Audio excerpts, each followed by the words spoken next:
انا نهضر لك حاجه سي بلون براتيك. اكيد. قلت لكم حضور محرز، ومشيت في الطرح تاعكم، عدم وجود لاعبين خبره، اربك اللاعبين تاعنا، محرز بمستوى تاعو.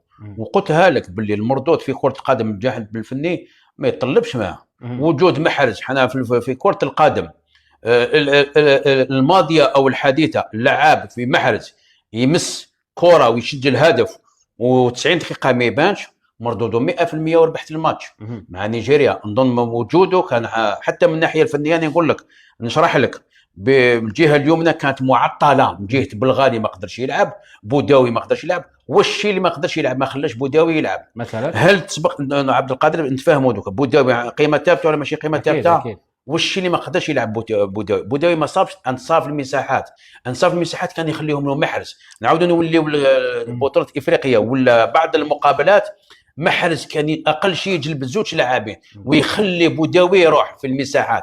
بوداوي ما قدرش يلعب. انا نعاود نطرح السؤال، واش اللي خلى بوداوي ما قدرش يلعبوا؟ بالغالي امس كانوا كما نقولوا المردود تاعهم حتى الناس ولات نظن عملي بالنسبه لك لاشمي هذه هي.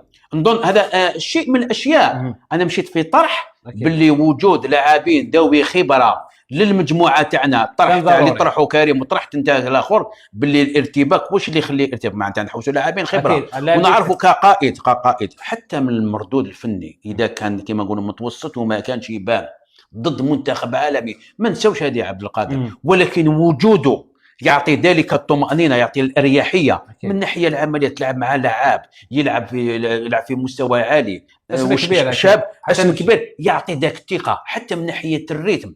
وشفنا حتى تصريحاته اليوم يؤكد ذلك الوعي اللي عند قائد الفريق رياض محرز اللي تكلم. نسبقوا الاحداث لان باش نكونفيرميو باش ناري ديمونتيو عبد القادر.